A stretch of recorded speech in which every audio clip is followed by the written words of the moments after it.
कभी सोचा है गुजरात में जमीन से जुड़े मामलों में कलेक्टर इतना पावरफुल क्यों होता है? आज हम गुजरात लैंड रेवेन्यू कोड 1879 के तहत कलेक्टर की इन्हीं शक्तियों को यानी पावर्स को बहुत ही आसान भाषा में समझेंगे। चलिए एक एक करके इसे डिकोड करते हैं। तो चलिए एक सवाल से शुरू करते हैं। किसी भी जिले में यानी डिस्ट्रिक्ट में जमीन के मामलों में सबसे शक्तिशाली अधिकारी कौन होता है? जवाब है कलेक्टर। वो पूरे जिले के भूमि प्रशासन मतलब लैंड एडमिनिस्ट्रेशन का बिल्कुल सेंटर पॉइंट होता है। तो आज हम क्या क्या समझने वाले हैं, एक नज़र डालते हैं। सबसे पहले हम कलेक्टर का एक इंट्रोडक्शन लेंगे, फिर उनकी लैंड एंड रेवेन्यू और लैंड यूज से जुड़ी पावर्स को देखेंगे। इसके बाद हम समझेंगे कि वो पब्लिक लैंड के गार्डियन यानी संरक्षक कैसे हैं, कानूनों को एनफोर्स कैसे करते हैं, और आखिर में आज के मॉडर्न एरा में उनकी अकाउंटेबिलिटी यानी जवाबदेही क्या है। चलिए शुरू करते हैं। तो हमारा पहला सेक्शन है द कलेक्टर एंड इंट्रोडक्शन।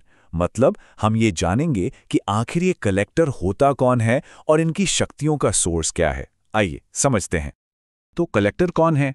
देखिए, गुजरात लैंड रेवेन्यू कोड 1879 के सेक्शन 8 के हिसाब से कलेक्टर जिले का चीफ रेवेन्यू ऑफिसर यानी मुख्य राजस्व अधिकारी होता है और इन्हें स्टेट गवर्नमेंट अपॉइंट करती है। अच्छा, ये जो रेवेन्यू हायरार्की है इसे समझना बहुत ही आसान है। सबसे ऊपर डिस्ट्रिक्ट लेवल पर होते हैं कलेक्टर, उनके नीचे तालुका लेवल पर मामलतदार और सबसे नीचे विलेज लेवल पर तलाटी। इसे याद रखने के लिए एक सिंपल सा फॉर्मूला है CMT, कलेक्टर मामलतदार तलाटी। सिंपल, ठीक है। अब आते हैं कलेक्टर के सबसे जरूरी काम पर। Section 2 powers over land and revenue यानी भूमि और राजस्व मतलब लैंड एंड टैक्स से जुड़ी शक्तियां। कलेक्टर की सबसे बड़ी शक्तियों में से एक है लैंड रेवेन्यू को असेस करना, मतलब उसकी कीमत लगाना और रिवाइज करना यानी उसमें बदलाव करना। आसान शब्दों में कहें तो वो ये तय करते हैं कि किस जमीन पर कितना टैक्स लगेगा। जैसे एक लैंड सर्वे के बाद कलेक्टर ही तय करता है कि किसानों को कितना लगान देना है। यहाँ एक बहुत ही इंपॉर्टेंट बात है, सुप्रीम कोर्ट के अनुसार ये जो असेसमेंट है ये एक क्वाजी जुडिशियल फंक्शन है। अब इसका क्या मतलब हुआ? इसका मतलब है कि कलेक्टर को एक जज की तरह मतलब निष्पक्ष फेयरली काम करना होता है, लोगों की आपत्तियां सुननी होती हैं और अपने हर फैसले का कारण रीजन बताना होता है। चलिए अब तीसरी पावर पे आते हैं, पावर्स ओवर लैंड यूज। ये इस बात से जुड़ा है कि जमीन का उपयोग कैसे किया जा सकता है, इस पर कलेक्टर का कितना नियंत्रण है। नियम बहुत सीधा है, कलेक्टर की परमिशन के बिना आप जमीन का उपयोग यानी लैंड यूज नहीं बदल सकते। मान लीजिए अगर किसी को खेती की जमीन पर कोई फैक्ट्री बनानी है तो उसे पहले कलेक्टर से मंजूरी एंड अप्रूवल लेनी होगी। यहीं पर डेवलपमेंट और एनवायरनमेंट के बीच बैलेंस बनाने में उनका रोल शुरू होता है।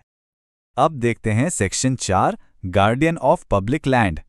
यहां कलेक्टर की भूमिका एक संरक्षक, एक प्रोटेक्टर की है जो जिले की सारी सरकारी और सार्वजनिक जमीन की देखभाल करता है। तो इसमें क्या क्या आता है?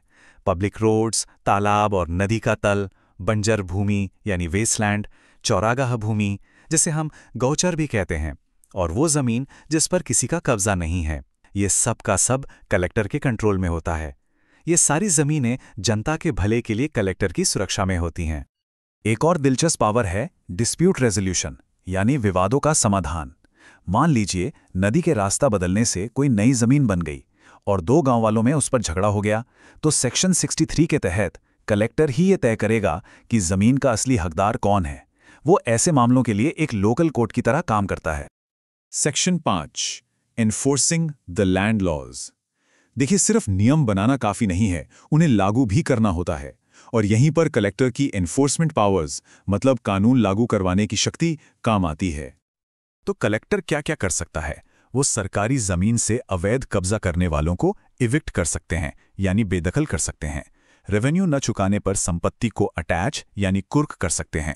बार बार लगान न देने पर जमीन को फॉरफीट मतलब जब्त भी कर सकते हैं, और जमीन के गलत इस्तेमाल पर फाइन यानी जुर्माना तो लगा ही सकते हैं।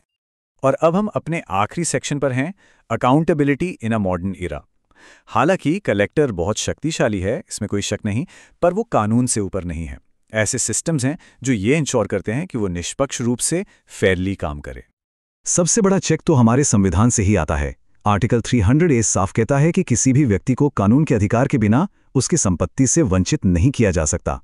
इसका मतलब है कि कलेक्टर को भी सही कानूनी प्रक्रिया, अब प्रॉपर लीगल प्रोसेस का पालन करना ही होगा। और इसी को कहते हैं चेक्स एंड बैलेंसेस का सिस्टम।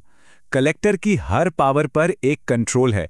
जैसे जानकारी के लिए आरटीआई एक्ट है, कामकाज की जांच के लिए एडमिनिस्ट्रेटिव ऑडिट्स हैं, फैसलों को चुनौती देने के लिए रेवेन्यू ट्राइब्यूनल्स हैं, और आखिर में हाई कोर्ट और सुप्रीम कोर्ट तो हैं ही। और आज के समय में टेक्नोलॉजी भी एक बहुत बड़ी भूमिका निभा रही है।